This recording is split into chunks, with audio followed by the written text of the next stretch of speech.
The silent house minus एक 40 minute की लंबी डरावनी कहानी। भाग 1। प्रस्तावना माइनस कस्बा, खामोशी और डर। भारत के उत्तर में एक छोटा सा कस्बा था, महालपुर। महालपुर बहुत शांत था, लेकिन उस शांति में भी एक डर छिपा हुआ था। उसका कारण था कस्बे के किनारे बना एक पुराना टूटा फूटा घर, जिसे सारे लोग साइलेंट हाउस कहते थे। यह घर लगभग 35 सालों से खाली था। लोग कहते थे कि जो भी रात में इस घर में गया वो वापस वैसे नहीं लौटा। कुछ लोग तो वापस लौटे ही नहीं।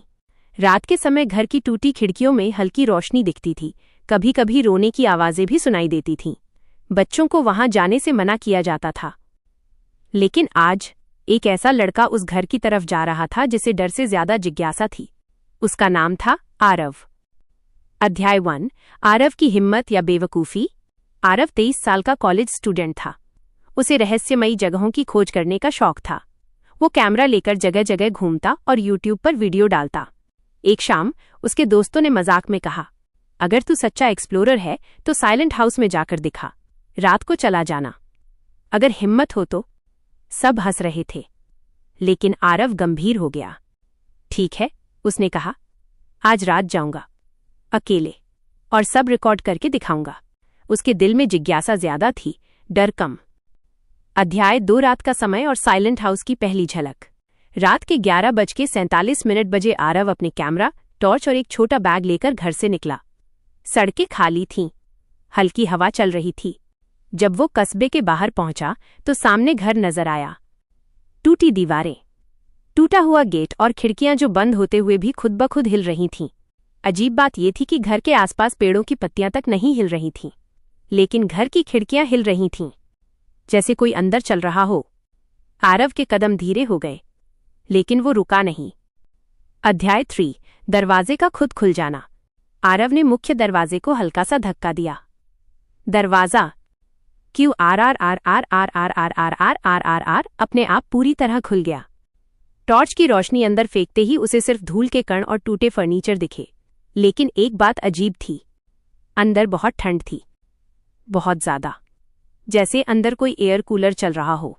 आरव ने कैमरा ऑन किया और बोला, मैं अभी साइलेंट हाउस के अंदर हूं। अभी तक तो कुछ नहीं है।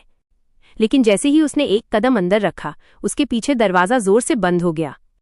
धड़ाम। आरव डर गया, मुड़कर देखा, लेकिन कोई नहीं था। हवा होगी, उसने खुद को समझाया, पर दिल तेज धड़कने लगा था। अध्याय 4। दीवारों में सिसकियां। घर बिल्कुल खामोश था, सिवाय एक आवाज के, सिसकियां, हल्की हल्की, जैसे कोई रो रहा हो। आरव टॉर्च घुमाता रहा, लेकिन कोई नजर नहीं आया। उसने सोचा शायद बाहर से आ रही हो। वो लिविंग रूम में पहुंचा। वहां एक पुरानी लकड़ी की कुर्सी थी जो हल्की हल्की हिल रही थी। आरव ने कैमरा पास करके कहा, ये कुर्सी कौन हिला रहा है? फिर अचानक कुर्सी अपने आप रुक गई और कमरे में बर्फ जैसी ठंड फैल गई। आरव के हाथ कांपने लगे। उसने एक लंबी सांस ली और आगे बढ़ा। अध्याय 5। फॉरबिडन रूम, मनाही वाला कमरा। घर के अंदर एक कमरा था जिसकी दीवार पर लाल रंग से लिखा था, मत खोलो, वापस लौट जाओ। लेकिन आप जानते हैं, जिज्ञासा डर पर हमेशा जीतती है। आरव ने धीरे से दरवाजा खोला। अंदर एक पुरानी लकड़ी की मेज थी जिस पर एक पुरानी आधी सड़ी हुई डायरी रखी थी। उसने डायरी खोली। पहले पन्ने पर सिर्फ एक लाइन लिखी थी, ये घर खामोश नहीं, भूखा है। आरव का गला सूख गया। उसने दूसरा पन्ना खोला। इस घर में 1987 में एक परिवार रहता था, माँ, पिता और एक 12 साल की लड़की अनाया। एक रात पूरा परिवार रहस्यमय तरीके से गायब हो गया। सिर्फ अनाया की चीखें सुनी गईं, लेकिन उसका शरीर कभी नहीं मिला। आरव तीसरा पन्ना पढ़ता उससे पहले ही कमरा बंद हो गया। दरवाजा जोर से पटका और लॉक हो गया। अध्याय 6। दीवार पर खून। आरव फंस चुका था। कमरे में अंधेरा घिर गया। फिर अचानक दीवार पर लाल निशान उभरने लगे, धीरे धीरे शब्द बनते हुए, भाग जा, नहीं तो अगला तू होगा। आरव पीछे हट गया, सांसें तेज। उसने दरवाजा खोलने की कोशिश की, लेकिन दरवाजा पत्थर जैसा जड़ हो गया था। फिर उसे किसी लड़की की आवाज सुनाई दी, मदद करो, कोई तो मदद करो। आवाज कमरे के कोने से आ रही थी।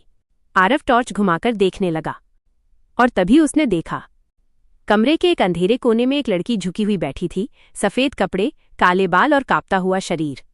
अध्याय 7। कोने में बैठी लड़की। आरव ने टॉर्च की रोशनी लड़की पर डाली। वो सफेद फटी हुई ड्रेस पहने थी, बाल सामने लटके हुए, पूरा चेहरा छिपा हुआ। उसका शरीर धीरे धीरे आगे पीछे हिल रहा था। आरव कांपते हुए बोला, कौन हो तुम? लड़की ने कोई जवाब नहीं दिया, बस हल्की सी सिसकी निकाली। मम्मा। आरव समझा कि वो किसी हादसे में फंसी आत्मा है। धीरे धीरे कदम बढ़ाता हुआ वो लड़की के पास पहुंचा। मैं तुम्हारी मदद करने आया हूं, उसने कहा। लेकिन तभी लड़की का शरीर हिलना बंद हो गया, पूरी तरह स्थिर। और फिर उसने अपना सिर झटके से ऊपर उठाया। उसका चेहरा नीला पड़ा हुआ, आंखें बिना पुतली की और मुंह कान तक फटा हुआ। आरव पीछे लड़खड़ा गया। लड़की ने चीख मारी, भागो यहां से, घर जाग चुका है। उसके शब्द हवा में कांपते हुए फैल गए। अध्याय 8। कमरे से बाहर निकलना। अचानक कमरे का बंद दरवाजा खुद ब खुद खुल गया। आरव बिना सोचे बाहर भागा, लेकिन जैसे ही बाहर आया, पूरे घर की लाइटें टिमटिमाने लगीं। दालान में लगी पुरानी घड़ी अपने आप बजने लगी। कमरे में से दरवाजे, खिड़कियां, टेबल, कुर्सियां सब हिलने लगे, जैसे घर कह रहा हो, तुम्हें बाहर नहीं जाने दूंगा। आरव ने टॉर्च को कसकर पकड़ा और सीढ़ियों की तरफ भागा। ऊपर से किसी के पैरों की आवाज आ रही थी, धीमे, भारी, घिसटते हुए कदम, जैसे कोई बहुत पुराना, बहुत थका हुआ, बहुत मरा हुआ प्राणी चल रहा हो। अध्याय 9। परिवार का कमरा। सीढ़ियां चढ़ते ही आरव ने देखा कि एक कमरे की दरार से रोशनी निकल रही है। वह दरवाजे के पास गया। अंदर देखा, 3 कुर्सियां लगी थीं और उन पर रखी थीं 3 जली हुई काली पड़ी गुड़िया। एक बड़ी, एक मध्यम, एक छोटी, जैसे पूरा परिवार इन गुड़ियों के जरिए ही मौजूद हो, जैसे उनका नर्क इसी कमरे में हो। कुर्सियों के सामने दीवार पर लिखा था, हम वापस आएंगे, और उसी के नीचे 3 हाथों के काले निशान। आरव ने चेहरा मोड़ा, क्योंकि अगला दृश्य उसकी रूह जमा देने वाला था। फर्श पर एक पुरानी फोटो पड़ी थी। आरव ने उठाई। फोटो में वही परिवार था, माँ, पिता और छोटी लड़की अनाया। लेकिन फोटो के चेहरे काट दिए गए थे। तीनों के चेहरे पर गहरे खरोंच के निशान। फोटो के पीछे एक लाइन लिखी थी, घर उन्हें निगल चुका है। अध्याय 10। अनाया की मौत। अचानक हवा का तेज झोंका आया और फोटो उसके हाथ से गिरकर कमरे के कोने में चली गई। उसी पल कमरे की दीवार पर एक पुरानी फिल्म की तरह दृश्य दिखने लगा, जैसे कोई अदृश्य प्रोजेक्टर हो। आरव ने अपनी आंखें चौड़ी कर लीं। दीवार पर दिख रहा था, लड़की अनाया भाग रही है। घर का दरवाजा अपने आप बंद हो जाता है। माँ पिता चीखते हैं, पूरा घर हिलता है। अंदर आग फैलती है। लड़की जलते जुलते रो रही है, और आखिर में एक अंधेरा धुआं उसके शरीर को लपेट लेता है। और फिर सब काला। दीवार पर एक आखिरी शब्द उभरता है, अनाया मरी नहीं, वो घर बन गई। आरव की सांसें रुक सी गईं। उसे अब समझ आया, यह सिर्फ एक भूतिया घर नहीं है, पूरा घर ही अनाया की आत्मा है। अध्याय 11। घर की चेतावनी। अचानक एक आवाज आई, तुम भी यहीं रह जाओगे? आरव मुड़ा। लंबी सी छाया दीवार पर थी, मानव जैसी, लेकिन उसका सिर जमीन तक लटका हुआ। वो छाया धीरे धीरे लंबी होती गई, कमरे में घूमने लगी। आरव ने घबराकर कहा, मैं सिर्फ सच्चाई जानने आया हूं, मैं तुम्हें नुकसान नहीं पहुंचाऊंगा। आवाज फिर आई, घर भूखा है, वो हर 20 साल में एक आत्मा लेता है, अब तुम्हारी बारी है। दीवारें कांपने लगीं, छत से धूल गिरने लगी, फर्श में हल्की दरारें बनने लगीं। घर अब जीवित महसूस होने लगा था। अध्याय 12। रास्ता बंद। आरव भागकर नीचे की तरफ आया, मुख्य दरवाजे पर पहुंचा, लेकिन दरवाजा नहीं खुला। उसने जोर लगाया, बहुत जोर लगाया, लेकिन दरवाजा जैसे पत्थर में बदल चुका था। फिर अचानक दीवारें फुसफुसाने लगीं, रुक जाओ, कहीं नहीं जाना। किचन में बर्तन अपने आप उड़ने लगे। लंबा दालान सांप की तरह मुड़ने लगा। छत से फाटक के बराबर एक भारी बीम गिरते गिरते बची। आरव अब सच में फंस चुका था। उसने सीढ़ियों की तरफ देखा, ऊपर की मंजिल की ओर जाने का रास्ता अभी खुला था। वो जानता था, अगर नीचे रहा तो घर उसे निगल लेगा। वह ऊपर भागा, लेकिन ऊपर पहुंचते ही उसने ऐसा दृश्य देखा जिसने उसका खून जमा दिया। सीढ़ियों के ऊपर अनाया खड़ी थी, उसकी आंखें सीधी उसी पर, और वो धीमी आवाज में बोली, तुम्हें घर पसंद आया? अध्याय 13 अनाया का सच। सीढ़ियों के ऊपर खड़ी अनाया। उसकी आंखों में सिर्फ अंधेरा था, काले बाल उसके चेहरे पर फैल रहे थे, लेकिन उसकी आवाज वो दर्द से भरी हुई थी। अनाया हल्की सी मुस्कान के साथ बोली, तुम भी मेरे साथ रहोगे हमेशा। आरव पीछे हट गया। तुम मुझे क्यों रोक रही हो? मैं तो सिर्फ सच्चाई जानने आया हूं, उसने कहा। अनाया की आंखें एक पल के लिए नरम पड़ीं। उसके चेहरे पर पुराना मानवीय दर्द लौट आया। वह फुसफुसाई, मैं अकेली हूं। उसकी आवाज टूटी हुई थी। मैंने अपने माँ बाप को खो दिया, फिर घर ने मुझे निगल लिया, अब मैं यहां फंसी हूं। आरव ने हिम्मत करके पूछा, तुम चाहती क्या हो? अनाया ने हल्की झटकेदार मुस्कान दी। साथ। जिस आवाज में उसने साथ कहा वो इंसानी नहीं थी। उसका चेहरा अचानक डरावना हो गया, बदन से काला धुआं निकलने लगा। अध्याय 14। घर जिंदा हो गया। अचानक पूरा घर हिलने लगा, सीढ़ियां कराहने लगीं, कमरे की दीवारें सांस लेने जैसी आवाजें निकालने लगीं, जैसे घर सिर्फ दीवारें नहीं, एक बड़ा जिंदा जानवर हो। फुसफुसाहटें चारों तरफ फैल गईं। रुको, रुको, रुको।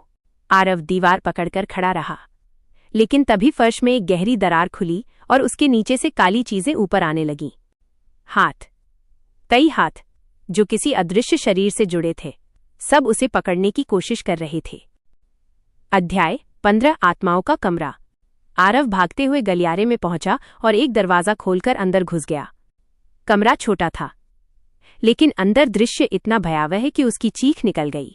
कमरे में दर्जनों परछाइयां बंद थीं, सब दीवारों से चिपकी हुई, जैसे कोई काला चिपचिपा पदार्थ। ये सब घर के पिछले शिकार थे। पुराने कपड़े, टूटी हड्डियां, कंगन, चश्मा, सब फर्श पर बिखरा था। एक परछाई दीवार से अलग हुई और धीरे धीरे उसकी तरफ बढ़ी। वो दर्द से कराह रही थी। हमें भी बचा लो। आरव समझ गया, ये वो लोग हैं जिसे घर ने निगल लिया है। अध्याय 16 बचने का सिर्फ एक तरीका। अचानक कमरे के कोने में एक पुराना जला हुआ लकड़ी का बॉक्स दिखा। आरव ने उसे खोला। अंदर एक छोटी लड़की की डायरी और वही आधी जली गुड़िया। डायरी के आखिरी पन्ने पर लिखा था, अगर मेरी आत्मा को आजाद करना है तो घर की सबसे पुरानी चीज को नष्ट करो। यही घर की शक्ति है। सबसे पुरानी चीज, यानी ये गुड़िया। गुड़िया जल चुकी थी, पर टूटी नहीं थी। आरव समझ गया, इसी में घर की आत्मा बंधी है। लेकिन तभी अनाया की आवाज गूंजी, गुड़िया को मत छूना। कमरा कांप उठा। दीवारों पर काली दरारें फैलने लगीं। अध्याय 17 आखिरी सामना। अनाया कमरे में प्रवेश कर गई। उसकी आंखें आग की तरह लाल थीं, बाल हवा में झूल रहे थे और पूरा शरीर धुएं से ढका हुआ।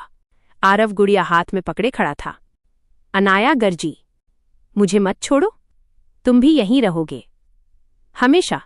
आरव ने कांपते हुए कहा, तुम्हें आजाद करना ही सच्चा साथ है अनाया। इतना कहकर उसने जोर से गुड़िया को जमीन पर पटका। गुड़िया टूटी नहीं। अनाया पागलों की तरह चिल्लाई, रुक जाओ। उसके चारों तरफ काला तूफान बन गया। फर्श से हाथ निकलकर आरव को पकड़ने लगे। छत से लकड़ी टूटकर गिरने लगी। आरव ने सारी ताकत लगाकर गुड़िया को पास रखे लोहे के टुकड़े से मार दिया और एक जोरदार आवाज हुई, धड़ाम। गुड़िया पूरी तरह टूट गई। अध्याय 18 घर का अंत। गुड़िया टूटते ही अनाया चीख पड़ी, धन्यवाद। यह आवाज नरम थी, इंसानी थी, और फिर उसका शरीर धीमे धीमे हवा में घुलने लगा। काला धुआं गायब, चेहरे का डर गायब। बस एक 12 साल की छोटी मासूम लड़की का शांत सा चेहरा दिखा, जो अंत में मुस्कुरा रही थी। पूरा घर जोर से हिला। फिर अचानक सब शांत। दीवारें गिरने लगीं, फर्श टूटने लगा। साइलेंट हाउस अब टूट रहा था, धीरे धीरे खुद ही नष्ट हो रहा था। आरव भागा और बाहर के दरवाजे तक पहुंचा, और इस बार दरवाजा अपने आप खुल गया। वह बाहर कूदकर दूर जा गिरा। पीछे देखा, साइलेंट हाउस धुएं के ढेर में बदल चुका था, और हवा में अनाया की हल्की सी आवाज आई, अब मैं आजाद हूं। अध्याय 19 कहानी का अंत। सुबह की रोशनी फैल रही थी। पुलिस, पड़ोसी और मीडिया आ गई थी। लोग पूछ रहे थे, अंदर क्या हुआ? घर कैसे गिर गया? किसकी आत्मा थी? लेकिन आरव सिर्फ यही बोला, अब घर खामोश है हमेशा के लिए। उसने आसमान की ओर देखा, जैसे अनाया अब सच में चैन में हो। बस एक रहस्य बाकी रहा। आरव के कैमरा में रिकॉर्ड हुई सारी फुटेज अपने आप डिलीट हो चुकी थी। क्यों? शायद घर ने अपनों की सच्चाई दुनिया को बताने की अनुमति नहीं दी।